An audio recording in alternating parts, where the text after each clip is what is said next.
Passons maintenant au petit 3, les évolutions successives. Alors de quoi s'agit-il? Prenons par exemple un article qui coûte par exemple 50 euros. Et son prix va augmenter une première fois de, admettons, 20%. Et son prix va augmenter une seconde fois, ce nouveau prix, va augmenter une seconde fois de 20%. Et on va se poser la question, donc, quel est le prix final après ces deux augmentations successives? Donc déjà, première remarque, le plus 20% qui est écrit ici se réfère au prix de 50 euros. Et la deuxième augmentation de 20% se réfère non pas au prix de 50 euros, mais au premier prix augmenté. Et ça, c'est ce qui va faire toute la différence. C'est ce qui va expliquer pourquoi l'augmentation globale n'est pas de 40% comme on pourrait le penser. Alors, on va faire le petit calcul ici.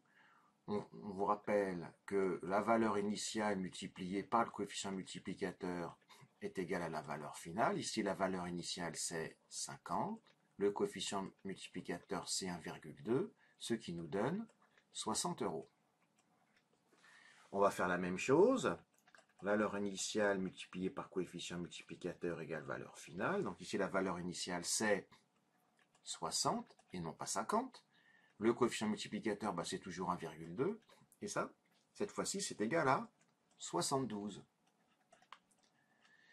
Alors, on peut se poser la question de quel est le pourcentage que représente cette augmentation globale. C'est-à-dire, on voudrait calculer le pourcentage d'augmentation pour passer de 50 à 72.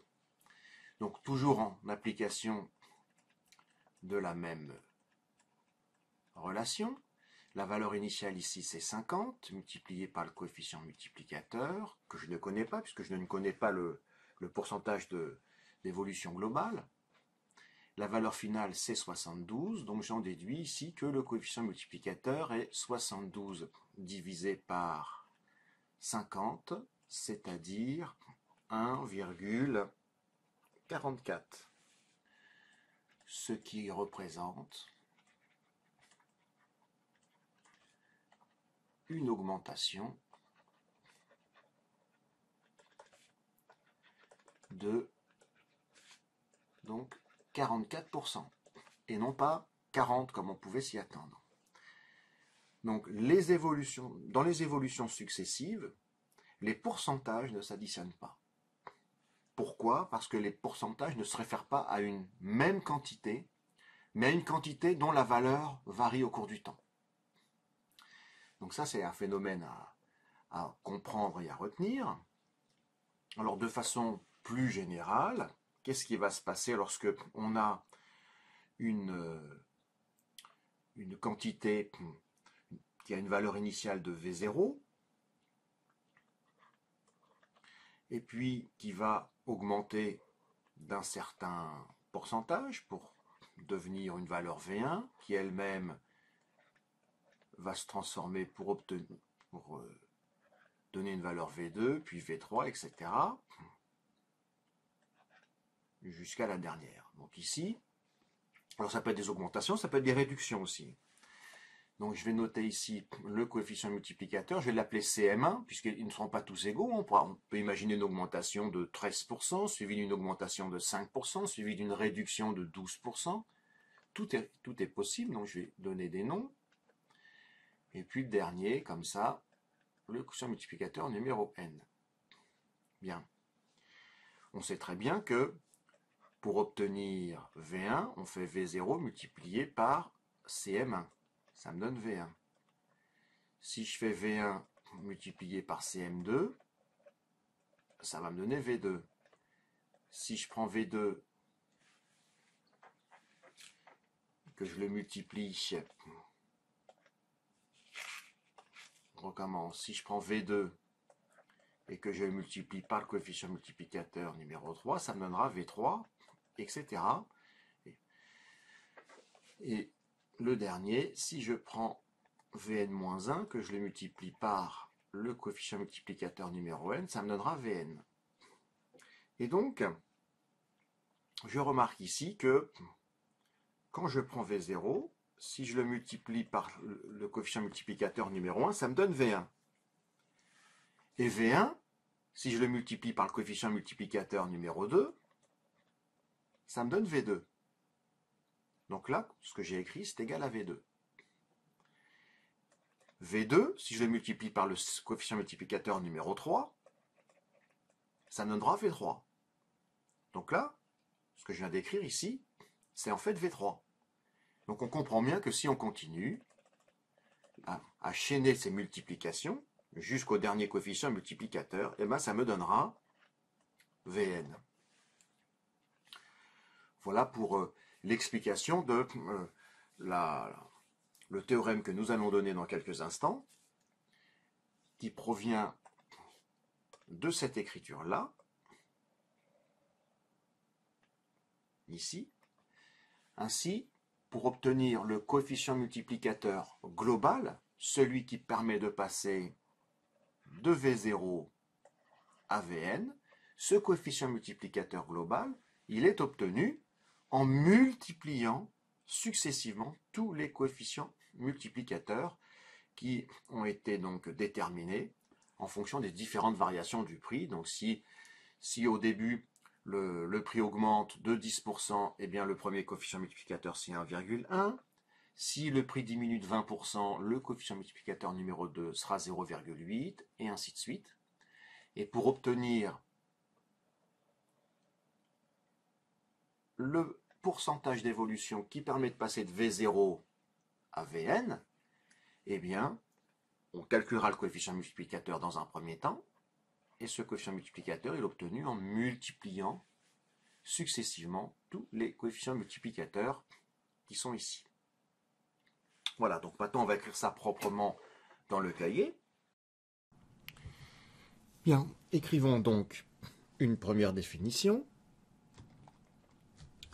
Donc on va considérer une quantité dont la valeur initiale est V0, avec V0 positif, il s'agira d'une quantité de matière, d'un prix, de quelque chose de concret.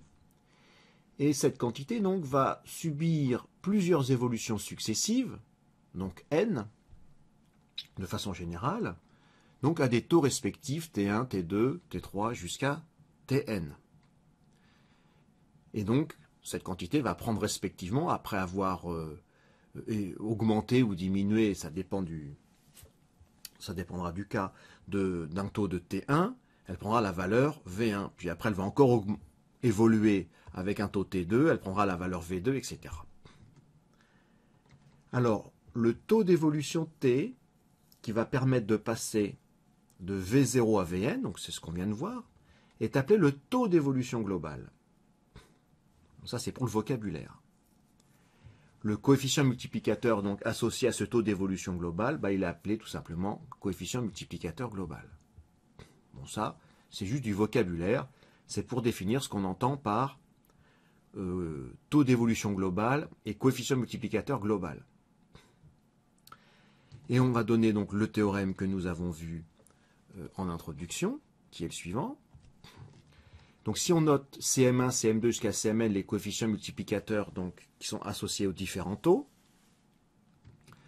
alors le coefficient multiplicateur global, qui est associé donc aux n évolutions successives, il est tout simplement égal donc à CM1 fois CM2 fois CM3, etc. jusqu'à fois CMN. Alors on va donner bien évidemment un exemple pour illustrer notre propos. Un article coûte, on va dire, 60 €. Son prix subit les variations successives suivantes.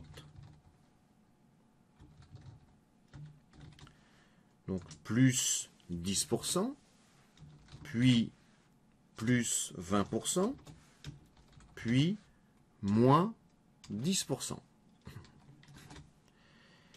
Quel est le prix final et quel est le taux d'évolution global. Voilà. Premier exercice simple.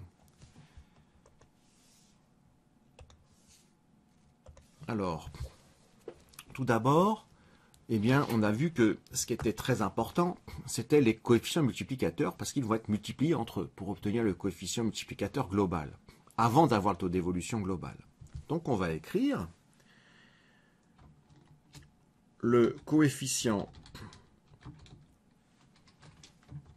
multiplicateur associé à une augmentation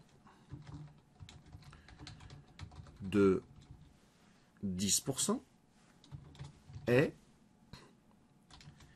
alors on peut l'appeler CM1 pour reprendre les notations que nous avons vues précédemment. Donc 1 plus 10%, c'est-à-dire 1,1. On va faire exactement la même phrase avec l'augmentation de 20%.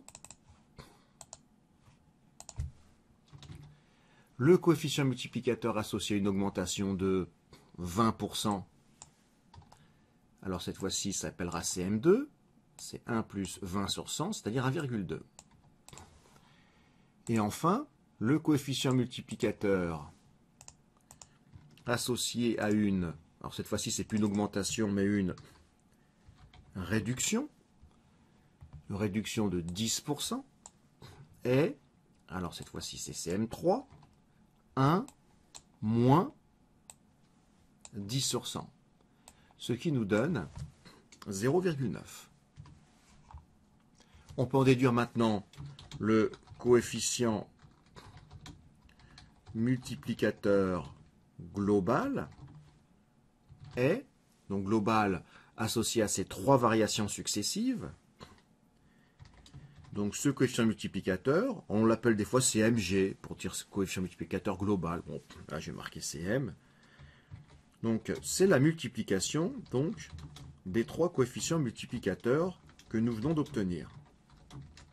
C'est-à-dire 1,1 fois 1,2 fois 0,9. Bien, donc là, vous pouvez prendre la calculatrice pour faire ce calcul, et après on va en déduire donc le prix final.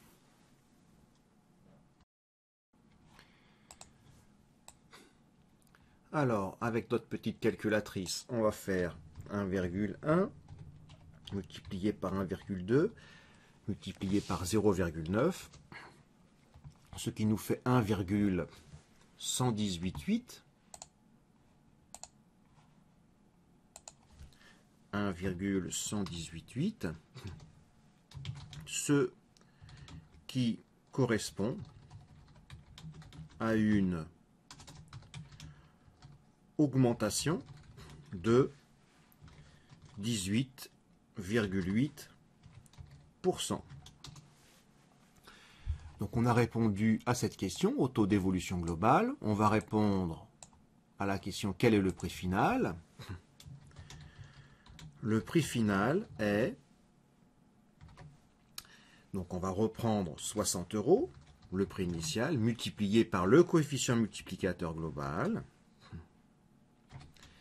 Donc là, on peut prendre sa petite machine. 60 fois 1,188. Oui, bon, c'est pas grave, j'ai pris 6, donc il suffit que je multiplie le résultat par 10, donc 71,28. 71,28 €. Bien, donc tous ces exercices se font de la même façon. Donc là, je vous ai donné un modèle.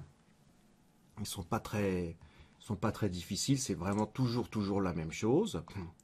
Donc maintenant, je vais vous donner les exercices à faire pour la prochaine fois. Alors, on va faire l'exercice numéro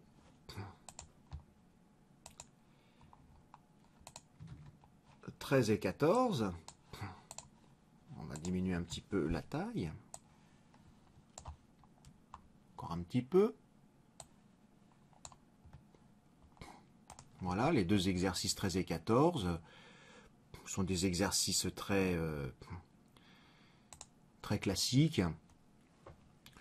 Donc là c'est un petit QCM, mais rédigez votre réponse, ne cochez pas au hasard ou en disant ah je pense que, faites les calculs. Donc là il y a une erreur, c'est pas son prix final est de 35%, je ne sais pas pourquoi on a écrit ça. Après donc un exercice à l'oral où il faut compléter la phrase, donc ça non plus c'est pas très difficile. Et enfin on va terminer par un exercice avec un petit tableau qui n'est pas très difficile non plus. Voilà. Le voici.